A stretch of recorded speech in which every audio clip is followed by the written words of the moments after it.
Hello, everyone. Today I am with Phil, our new head of business development and a true Bitcoiner. Hey, everybody. So glad to be here.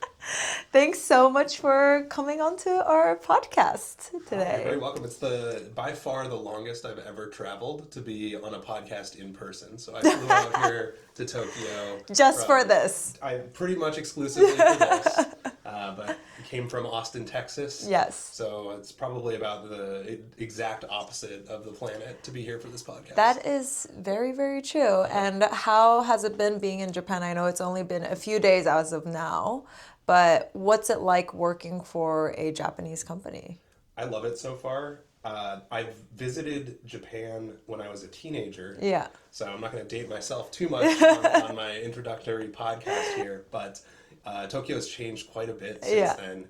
Lots of buildings. It's very cool. I mean, the food is obviously amazing. Yeah. And then working here with the Metaplanet team has been great. Everyone has been so welcoming, and everyone's been so competent, so good at what they do. And so it's been a pleasure to meet everyone. Amazing. I know we already jumped into how is it like working at the company, but today I really want to get to know you as an individual and, how you got to where you are now. So I want to ask you a little bit about your Bitcoin journey. I know you really started somewhere in like 2017, was it? 2014. 2014, yeah. Okay. So a long time ago. I think my background is important to kind of understand my Bitcoin journey. So when I went to university, I studied economics. Mm-hmm. And of course, Bitcoin has kind of taught me that there's different branches of economics. Yeah. But I always wanted to kind of understand how people act and how they behave in an economy and how the economy works. Mm-hmm. But I graduated during the depths of the great financial crisis, mm-hmm. the recession. And the best job that I could get at the time was actually in healthcare software. Oh, so, wow. Yeah, I had a background in economics, but I started my career in software implementation. Yeah. So I got a little bit of technical skills under my belt. And then my Bitcoin story is really just that I happened to be in the right place at the right time. Mm-hmm. So I was living at the time in Madison, Wisconsin. Mm-hmm. And there was an event at actually a bar in the city called Nerd Night, which it's very funny, but it's very similar to like TED Talks if you've heard of them, except they're much more casual. So some graduate students would go up on stage at the bar and present a 10 to 15 minute topic of their choice. Super cool. Yeah, and this woman went up and she presented the history of money and then ended with Bitcoin. And I was just in the audience, and my economics background, my technical background, enough of the puzzle pieces were in place where I was like, I need to pay more attention to this. So I immediately went home and started buying just a little bit, just to practice. And just like with most people's experience, I bought some Bitcoin early on, and then within the next week, it crashed by about 60%, and then it remained, very low for a year or more. But instead of giving up, I was at that point doing a lot of research on Reddit and watching YouTube videos and reading news articles, and I just became more and more obsessed with it, to be honest. When 2017 rolled around, it was pretty much all I could think about at that time, and so I had to leave my old healthcare career, and that's when I started working professionally in Bitcoin. Yeah. So in 2017, I produced, and really a little bit before that, I was producing some content. Mm-hmm. I was contracting with a few different companies, some Bitcoin startups, helping them with marketing and sales. Mm-hmm. And then when 2019 rolled around, I actually got connected with Unchained Capital, which is based in Austin, Texas. I wasn't living in Texas at the time, but got connected with them and helped them. I was employee number 11 there, helped them grow to helping secure over 100,000 Bitcoin in multi-signature collaborative custody. So where the clients actually control the keys to the Bitcoin, but Unchained is there to hold the key. So I have a very good kind of understanding of keys, hardware wallets, the technicals of Bitcoin. I'm not an engineer, but I really pride myself in my ability to be able to communicate technical concepts in a way that I think is pretty understandable. Yeah. And here at Metaplanet, I'm really excited to just be growing the different business lines, helping to establish more consistent processes and to introduce really cool Bitcoin products and services to the market. Yeah. So what I'm getting out of this is you owe a lot of your Bitcoin journey to this lady at Nerd Night. Yes, yeah. And it's funny, I actually moved away from Wisconsin in about 2015. I was living internationally.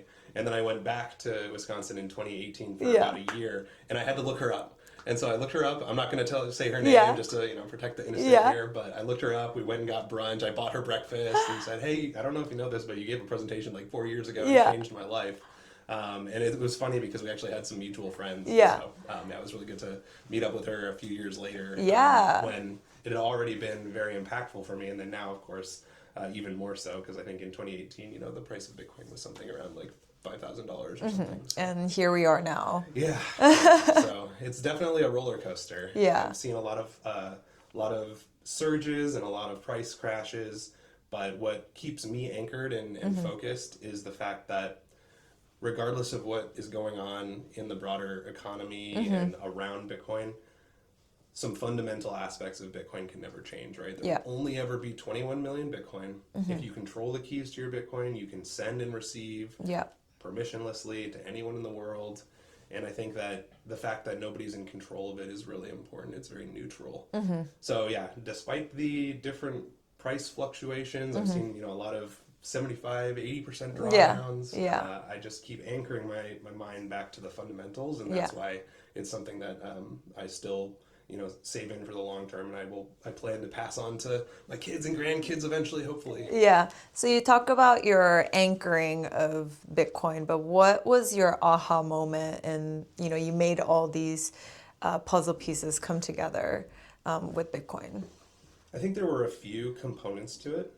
For me, learning, maybe my aha moment was really understanding the role of gold in society. So, because growing up, I think I was always a little bit curious about money and how money works and why we spend all of our time earning pieces of paper, which now money is very digital. The yen, the dollar, it's mostly digital. But it was always kind of an interesting problem in my mind. And through this presentation and then through books like the Bitcoin Standard, where it talks about really the history of money and how gold emerged through free market dynamics. Like nobody mandated that gold was the currency. It was just found to have the best monetary properties. And so when I understood that really money is dependent on the quality of a money is dependent on how it ranks on certain monetary properties. That's when it really clicked for me. So that's why gold made sense. And then I can see where gold fails a little bit and where Bitcoin is picking up the torch and improving on a lot of the failings of gold. So yeah, maybe the big aha moment was understanding the different properties of money that make it really good or bad. You can talk about those if you want. I know it's a little bit in the weeds and nerdy, but I love that though.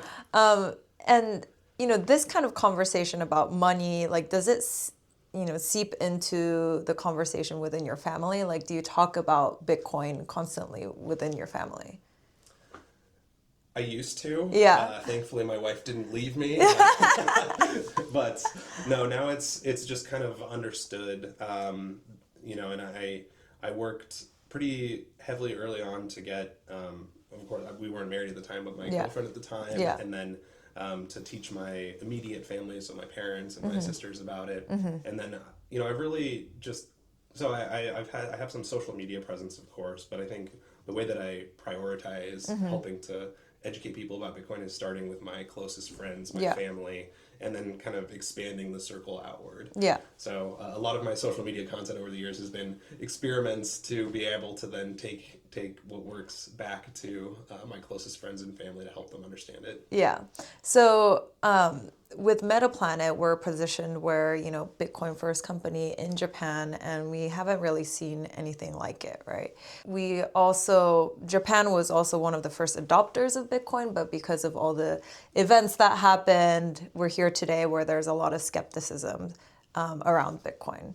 To those people who feel skeptical about Bitcoin and companies adopting the Bitcoin strategy, what would you tell them through your perspective? I think that we kind of grow up in this economy where most governments around the world have their own form of money, and it's just something that we interpret as is true and just how things work. And a lot of people look at Bitcoin very skeptically, and rightfully so, because it's changing the model very fundamentally. And a lot of the influencers and the economists and politicians, they'll put negative focus on Bitcoin. And I think it's important to be skeptical about Bitcoin, but it's also important to apply the exact same skepticisms to the yen or the dollar or any other form of money. And once you actually start thinking a little bit deeper about what you use currently today and how it works, and then compare and contrast it with how Bitcoin works, I think that can really help to unlock people's minds a little bit about Bitcoin. Because there's a lot of things about the yen, the dollar, that if you really think about it deeply, don't make much sense. So one thing in particular is just that, in the US, for example, the Federal Reserve at a moment's notice can just completely change the money supply. So if you look at, the US dollar up until 2008, I think in 2008, they created more dollars than had ever previously existed in the last 200 years of the dollar. I didn't know it was in the last 200 years. That's crazy. Yeah, I believe they've more than doubled the money supply since 2008 compared to the previous 200 years of the existence of the dollar. And people think about it, the narrative that's sold to people is that, we have to issue money to protect the economy and to smooth out, stabilize prices and so on. But Bitcoin existing and Bitcoin continuing to increase in value, and yes, of course it's volatile, but the fact that it's there, it continues to increase in value, is actually a counterexample to that narrative. So if money has to be centrally controlled, and it has to be printed in order to stabilize prices, then why does this thing that can't be printed, that doesn't have a central bank, why does this thing continue to increase in value? Right. When everything else, priced in the yen or the dollar around us is getting more expensive. Yeah. So that's a long roundabout way of saying that I think it's important to be skeptical about Bitcoin. You obviously don't want to, put your entire life savings into something that you don't understand. But I would just suggest that it is important to apply the same criticisms to the yen, or the same questions to the yen or the dollar. Another example of this, I think, is this whole idea around quantum computing, right? Everyone's what about, when quantum computers come out, Bitcoin's in deep trouble, right? Yeah. And there's a good question there. Maybe Bitcoin does have to change a little bit, and there's already proposals out there that can change it in ways that would make it quantum proof. But what's funny is people don't really apply that same question to the dollar or the yen. What happens if quantum computing comes out is that, all the banking infrastructure that exists gets completely wiped out. There aren't the same types of cryptography available for, your bank platform that there are. That so outdated. Yeah. So when you compare Bitcoin to the rest of the world and the rest of the market, Bitcoin's actually positioned one of the best for when quantum computing comes out. I honestly didn't even think about that angle. Yeah. So it's pretty resistant to all the technologies that's developing around us right now, essentially. Yeah, that's my perspective, is that it is the most resistant out of pretty much everything available. And does that mean it's perfectly resistant? Probably not. But if you're comparing the resistance of something like Bitcoin to something like your bank account, Bitcoin is way more resistant. Yeah. So right now I got to know a little bit about your Bitcoin nerd journey, which I love. Learned already a lot from you in this time. And, you've worked at Unchained and built the company as an employee number 11 and to where it is now. You had your social media presence. What brought you to Metaplanet all of a sudden? Well, I departed Unchained at the end of May, and it was a great journey, and I loved working there. But I think for me, it was just time for a little change. The company is always constantly evolving every few years, and it was just kind of a part of the cycle where I was ready to try something new. And I just published on Twitter, hey, I'm departing on chain. I'm open to new opportunities. Let's connect. And it was actually really surprising. I was a little hesitant leaving my previous job about the whole job application process and what was I going to do. And I've heard horror stories of going and applying for jobs, but I think because I've been working in Bitcoin for so long, I have a good network, and when I posted that, I had a lot of really interesting inbound conversations. And thankfully, Dylan Leclerc reached out to me and said, "Hey, do you want to hop on a call and discuss?" And Metaplanet was just one of many of the opportunities that I had available to me. But what I loved about Metaplanet was it was by far kind of the most unique, and in particular the most unique for this moment in time. So this whole Bitcoin Treasury movement started in 2020 with Michael Saylor and strategy, and I think Metaplanet is the best positioned to have wild success with that same kind of not completely the same, but a similar strategy, but in an entirely new market. And so when Dylan reached out to me, I absolutely took his call. Let's schedule some time. Let's talk. And I think the rest is history. It just seemed like the right fit. I liked the team. I was excited to be working in Japan with a Japanese company. Not to say I wasn't excited about a lot of the other opportunities, like meeting with the Bitcoin companies and the founders out there. Everyone's so passionate and so mission driven that I fell in love with many different companies. I bet. That time, and it was hard for me to choose, but I'm very happy to be here. Yeah, I mean, having a difficulty choosing is a blessing, right? Exactly. I feel so fortunate that was my experience.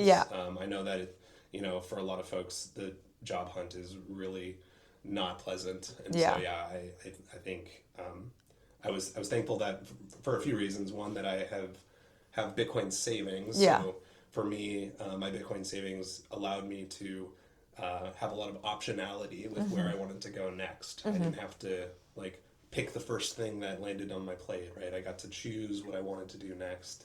And just having worked and participated and been there consistently and staying, I think, true to the Bitcoin ethos, it allowed me to kind of connect very easily with a lot of folks out there. Yeah. So I guess one thing that gets thrown around in the community a lot is Bitcoin provides freedom, and it really sounds like it has been for you. You had that Bitcoin savings, and it gave you that freedom to choose.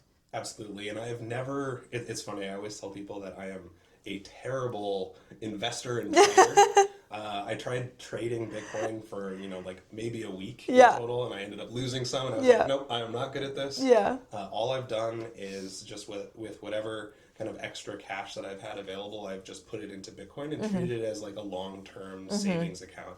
So, and then the fact that I've always thought of it as my long-term savings account, and I'm not going to touch it for 5 to 10 years or whatever, allows me to weather the volatility when the price goes down. So I get to, when the price goes down, I actually feel excited because like, oh, cool, this month I get to save a little bit more Bitcoin. And that approach has been good for me. So I don't try not to invest into the other cryptocurrencies or anything. I definitely don't invest into any of the other cryptocurrencies or anything. I just save in Bitcoin for the long term. But when the Bitcoin Treasury companies came around, I thought this was really interesting because it's a really interesting way to start investing in a company that understands the ethos of Bitcoin and has a lot of kind of Bitcoin and Treasury. So it's I made a joke online that historically for the last 10 years I've been pretty good at buying Bitcoin, but Dylan and Simon are leagues beyond whatever I could possibly be in terms of buying Bitcoin. So I have a lot to learn from them.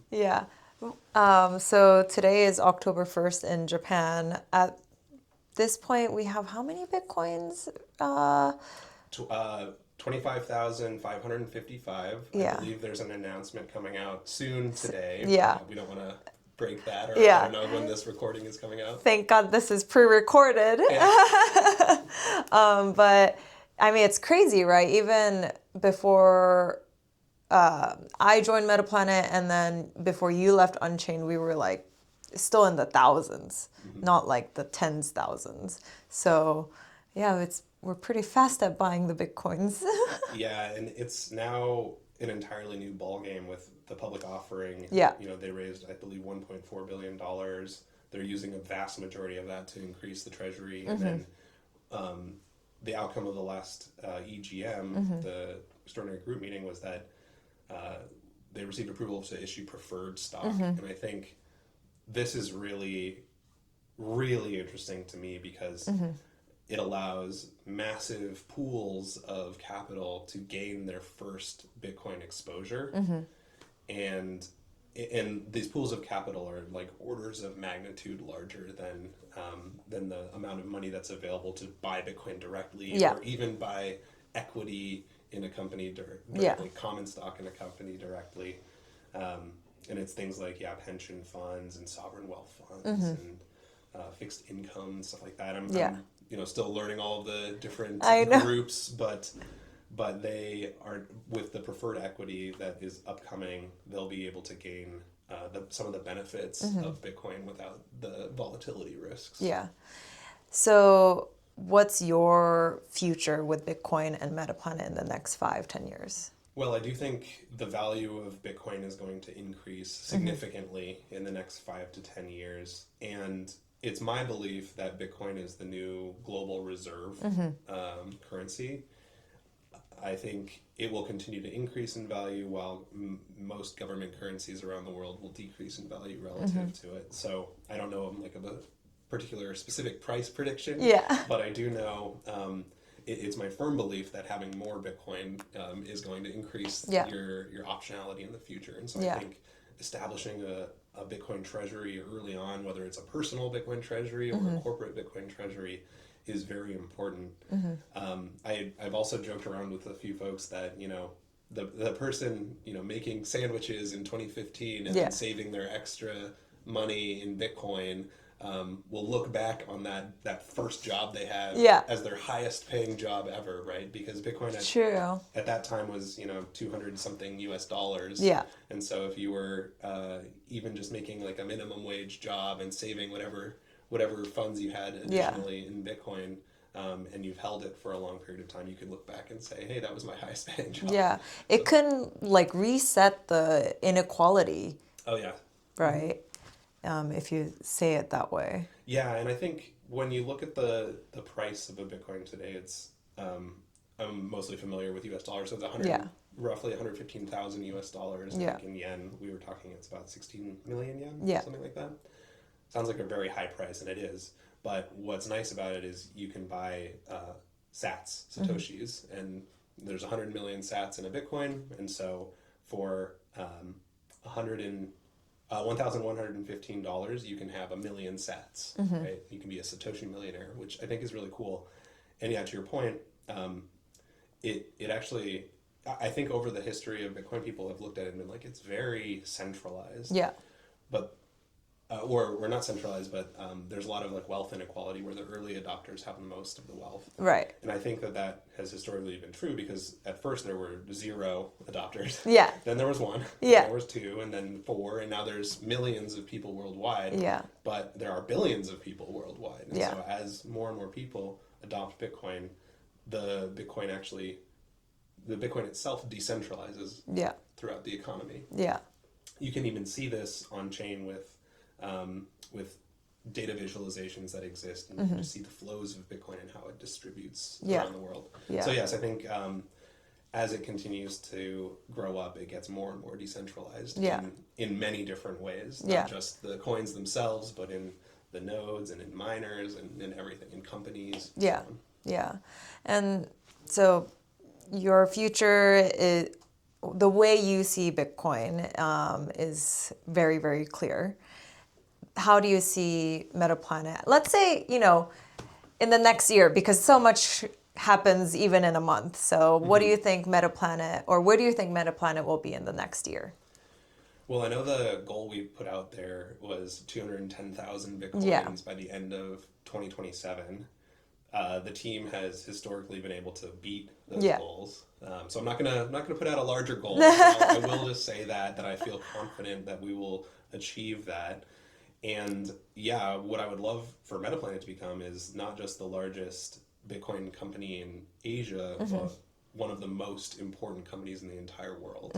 I think that there's a very good chance that that happens as long as we can continue to keep executing according to the plan. Yeah. If we can stay focused and try to accumulate as much Bitcoin as possible and bring Bitcoin products and services to the market that help to accelerate the Bitcoin accumulation, I think that Metaplanet has a chance to become not just the most important company in Japan, but potentially one of the most important companies in the world. Yeah. Yeah. Very exciting for us. And we're very excited to have you on board and continuing to build the company, and also with Bitcoin.jp to gain more adopters of Bitcoin within Japan and hopefully, across Asia and globally. Yes, I'm extremely excited about Bitcoin.jp. It's currently live in a very minimalist fashion. Yeah. You can go to Bitcoin.jp now and read a little bit about Bitcoin and sign up for the mailing list for all the future products and services. But I think that domain is going to be very important here in Japan in particular. And I have my vision for it. I know that the rest of the team has their vision for it as well. But I would love for it to become Bitcoin's home for everything. Or sorry, Japan's home for everything Bitcoin, where people can go and learn about the fundamentals of Bitcoin, the economics of Bitcoin, the technicals. They can also see Bitcoin events that are happening in Japan and the different cities around Japan. Hopefully they can, interact with very cool Bitcoin companies and different products and services. Yeah, there's a lot of places that we can take it out. Yeah. I'll try to stay a little bit quiet about that. I think we have some really big plans for the domain, and I'm very excited about building it out. Yeah. Well, thank you so much for coming on today, Phil. It's wonderful getting to know you as a person and your Bitcoin journey, and very excited to continue working with you. Yeah, thanks for having me, Jory. Thank you.